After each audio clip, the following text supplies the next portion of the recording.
Hello बच्चों, let's read the question. Here question given is in case of nitrogen NCl3 is possible but not NCl5, whereas in case of phosphorus PCl3 as well as PCl5 are possible. It is due to the options given are A. Availability of vacant d orbitals in P but not in N.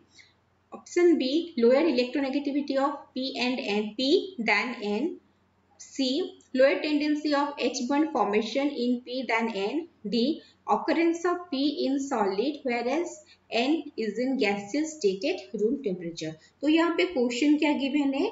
यहाँ पे question given है कि जो nitrogen है वो NCl3 form कर सकता है लेकिन NCl5 फॉर्म नहीं कर सकता, और फास्फोरस जो है वो PCl3 PCl5 दोनों फॉर्म कर सकता है। तो इसका रीजन क्या है? ठीक है, तो नंबर ऑफ बॉन्ड जो फॉर्म होता है किसी भी कंपाउंड में, यहाँ पे लिख लेते हैं की कॉन्सेप्ट।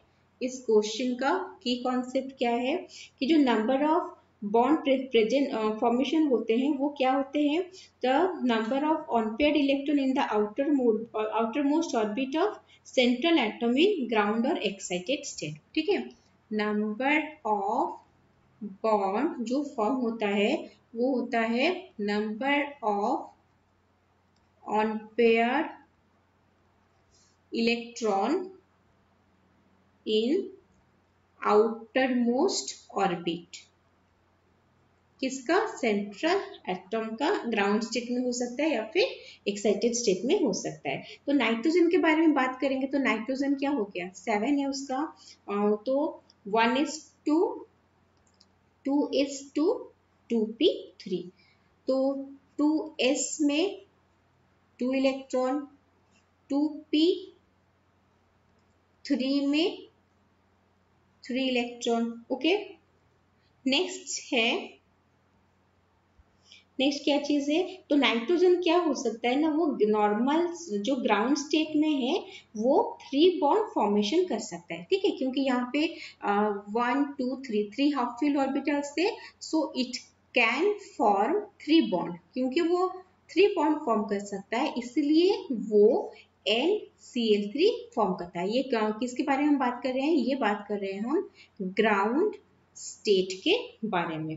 ओके, नेक्स्ट है एक्साइटेड स्टेट में अगर इलेक्ट्रॉन जाना चाहेगा तो एक्साइटेड स्टेट में इलेक्ट्रॉन जाने के लिए वैकेंट ऑर्बिटल प्रेजेंट नहीं है। किसके पास? नाइट्रोजन के पास नो वैकेंट ऑर्बिटल प्रेजेंट।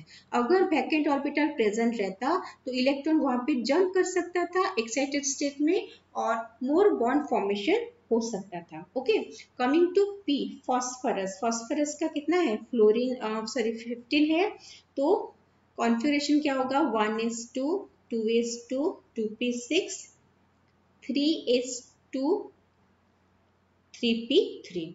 ये ग्राउंड स्टेट का है। ठीक है, तो ग्राउंड स्टेट में क्या है? 3s में कितना इलेक्ट्रॉन लिखा है? 2 इलेक्ट्रॉन।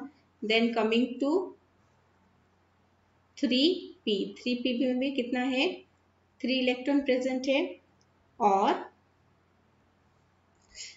3 लिखा है मतलब यहाँ पे डी सब जो मतलब वैकेंट डी ऑर्बिटल जो है वो भी प्रेजेंट है। ठीक है, तो ये हो गया हमारा 3d ऑर्बिटल भी प्रेजेंट है, और ये है हमारा ग्राउंड स्टेट में। तो जब एक्साइटेड स्टेट में रहेगा, एक्साइटेड स्टेट में, तो ग्राउंड स्टेट में जो इलेक्ट्रॉन है वो जंप कर सकता है वैकेंट ऑर्बिटल को। जैसे 3s में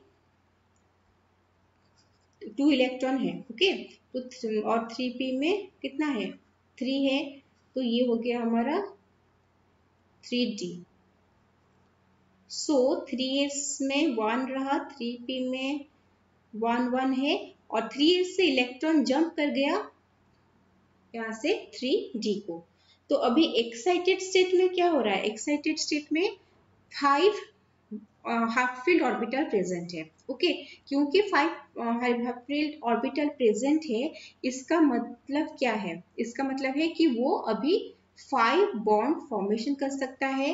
तो ग्राउंड स्टेट में क्या करेगा, PCl3 फॉर्म करेगा, एक्साइटेड स्टेट में क्या करेगा, PCl5 फॉर्म करेगा। ठीक है, तो इसका रीजन क्या हो गया, इसका रीजन हो गया कि presence of vacant d orbital. Okay, यहाँ पे लिख लेते हैं presence of vacant d orbital.